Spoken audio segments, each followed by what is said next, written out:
When I was younger, about 10 or 11, my family moved from South Carolina to Crespi, Florida. This was way before there was any development to the tiny town. The place seemed to expand the second we moved away. You see, we only lived there for about a year. We didn't stay very long, and I'm very thankful for that. I don't mean to be vague about it. It was a long time ago, and there was family issues going on, and what was going on at the house didn't make it any better. Just thinking about it gives me chills even to this day. And when I have to drive through that town, it still gives me the creeps. I don't want people to think I am making this up, so I'm going to tell you exactly where it started. You can look it up on Google Maps and see I'm telling you the truth. When you're taking 85, you'll drive beneath the overpass of Interstate 10. And to the right, there is a Walmart. Directly across from the highway, down Mirage Avenue, there is a Lowe's. Behind that hardware store is the skeleton of a flea market. I try not to look, but I catch myself sometimes. That's where it all happened. My family went there a lot. It was a weekend-only flea market back then, and the place buzzed with people rummaging through all the stalls. They had pony rides that my parents said we couldn't afford to ride, and a cafeteria that specialized in all that delicious, unhealthy festival foods that we couldn't afford to eat. Even a bouncy house we couldn't afford to jump on. What my parents lacked in short-lived entertainment, they made up with all the little cheap treasures we could have. Things that could hold us over a bit longer than a couple of minutes. The place was great for children like myself, especially since a great majority of the stalls catered to children and brimmed with cheap toys that were otherwise too expensive. In one of these stalls that I found a necklace. It was tangled up with all the other costume jewelry in a plastic bin, and it took me a couple of minutes with fighting the chains before I whined and my dad got it out for me. Being a child, I was too excited to notice if the lady tending the stall acted funny. Although she was, it wouldn't have been too surprising. You would understand if you ever lived in a town like Crestview. I admit, it was really nifty little necklace. And it was a miniature dream catcher to be worn, wrapped with a soft, red leather hemp. My cousin, who was more like an uncle considering his age, had bought my sister and I real dream catchers the last time he came to visit, and I had been awed by their beauty ever since. I wanted this necklace, even though my parents warned me not to whine that I didn't get a real toy like my sister had that day. I don't think there was anything odd about the necklace at first. Why would I? It was shortly after that I started to have nightmares. Every night I dreamt of this mangled creature stalking me everywhere I went. It clung to the shadows for the most part, but occasionally I would see its face, deathly pale and putrid. Its face round but skeletal, with these big, bulging eyes gaping at me like portals to hell. It was always smiling? I can't remember if it even had a mouth. It would always reach out to me, tiny palms with long, bony fingers tipped with filthy talons. I always screamed, and no one would ever listen. No one believed me that it wanted to kill me. Those dreams haunted me until after we moved from that place.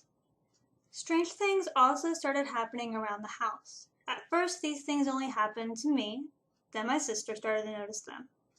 I would be in my room at night reading my books, I'm a bookworm, but I would start to hear tapping at my window. It always startled me since my bed is right next to the window. I never dared to check to see what it was. One night, I was reading like usual when the tapping started, but quickly turned into scraping like it was trying to get inside. I was petrified. The room grew so cold, and I felt like I couldn't move as this clawing continued right next to my head. Suddenly it ceased, and it was like the air just got heavier, like whatever it was got in somehow. I cried out and screamed at my body to move, and suddenly I could feel my limbs again. I jolted out of that room and knocked to sleep on the couch. That morning before school, I checked my window to find the screen completely torn on the side where my head was closest and scratches gouged at the window. After that night, I dreamt of it constantly peeking at me through the windows. I'm still completely scarred by that experience. I have to cover every window, even if it's with a blanket. Otherwise, I feel like it's still there, watching me. We also started to find premature kittens dead in our yard. We would find them on the patio by the front door, on the porch, in the driveway, anywhere that we would obviously find them. It was terrifying, especially as a child, and my sister and I were always up first to go to school, so we would find them.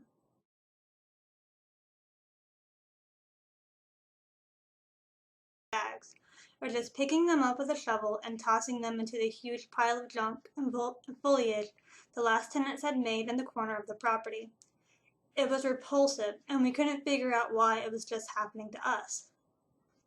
After a while, I told my sister about the necklace, how I thought it was the cause to all my nightmares. Of course, she didn't believe me, so I told her, "How about you sleep with that thing in your room tonight, see what happens." She took me on, and that night I didn't have any nightmares. But the next morning my sister gave me the necklace back. She said it was evil, that I needed to just throw it away. I asked her if she had any nightmares, and she said she did.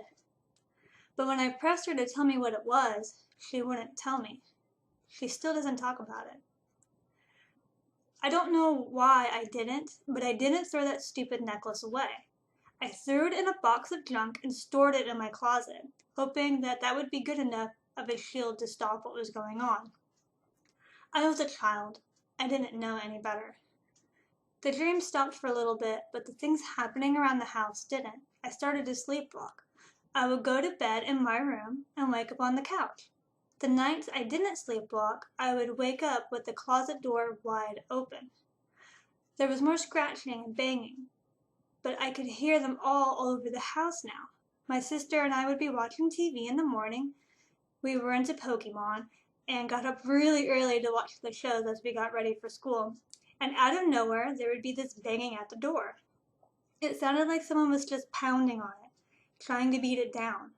We would peek through the corner of the window, thinking that one of the kids at the bus stop was trying to alert us of the bus coming early or something, and there would be nothing at the door. In the room yelling at us, thinking that we were playing around. We cried and told him there was something at the door. I think the only reason why he believed us was because of the pure terror on our faces. He checked around the entire yard and didn't find anything, but we refused to go outside to the bus stop without our dad there until the other kids arrived.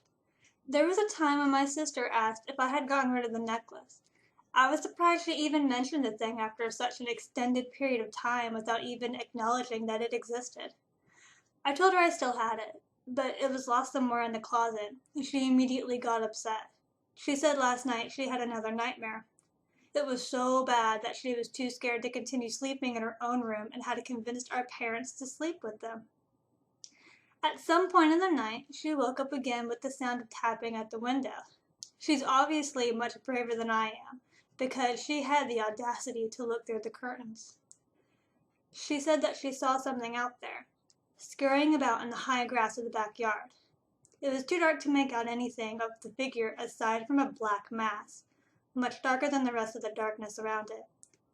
It crawled on its haunches towards the pile at the corner of the yard and quickly busied itself with digging through the rubbish.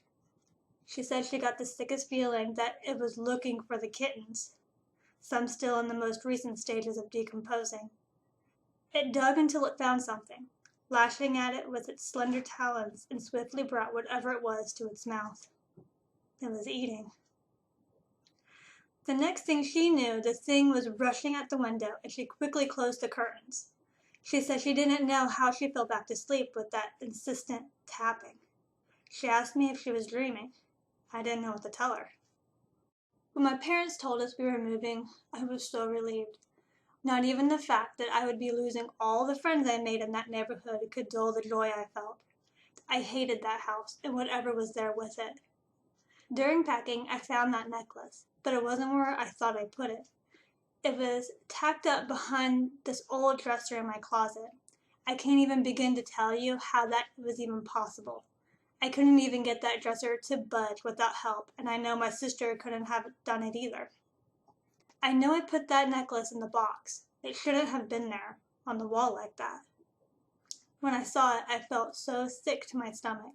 I asked my sister if she stuck it on the wall as some sort of sick joke, and she downright glared at me.